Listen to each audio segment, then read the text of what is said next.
নমস্কার। আজকে আমার নিবেদন কবি সুনীল গঙ্গোপাধ্যায়ের পাহাড় চূড়ায়। অনেকদিন থেকেই আমার একটা পাহাড় কেনার শখ, কিন্তু পাহাড়কে বিক্রি করে তা জানি না। যদি তার দেখা পেতাম দামের জন্য আটকাতো না। আমার নিজস্ব একটা নদী আছে, সেটা দিয়ে দিতাম পাহাড়টার বদলে।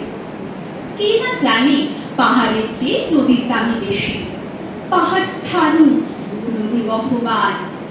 তবু আমি নদীর বদলে পাহাড়টাই কিনতাম, কারণ আমি ঠকতে চাই। নদীটা অবশ্য কিনেছিলাম একটা দ্বীপের বদলে। ছেলেবেলায় আমার বেশ ছোট্ট খাটো ছিমছাম একটা দ্বীপ ছিল, সেখানে অসংখ্য প্রজাপতি। শৈশবে দ্বীপটি ছিল আমার বড় প্রিয়। আমার যৌবনে দ্বীপটি আমার কাছে মাকে ছোট লাগলো। প্রবাহমান ছিপছিপে তরুণী নদীটি বেশ পছন্দ হলো আমার।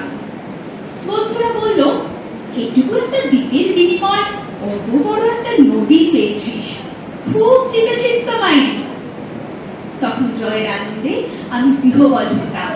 তখন সত্যি আমি ভালোবাসতাম নদীটিকে। নদী আমার অনেক প্রশ্নের উত্তর দিত, যেমন, বলতো আজ সন্ধ্যাবেলা বৃষ্টি হবে কিনা? সে বলতো, আজ এখানে দক্ষিণ গরম হাওয়া, শুধু একটি ছোট্ট দ্বীপে খুব বৃষ্টি। সেটি প্রবল বৃষ্টি যেন একটা উৎসব। আমি সেই দ্বীপে আর যেতে পারি না। সে জানতো, সবাই জানে, শৈশবে আর ফেরা যায় না।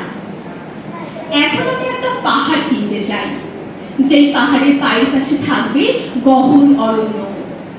আমি সেই অরণ্য পান করে যাব।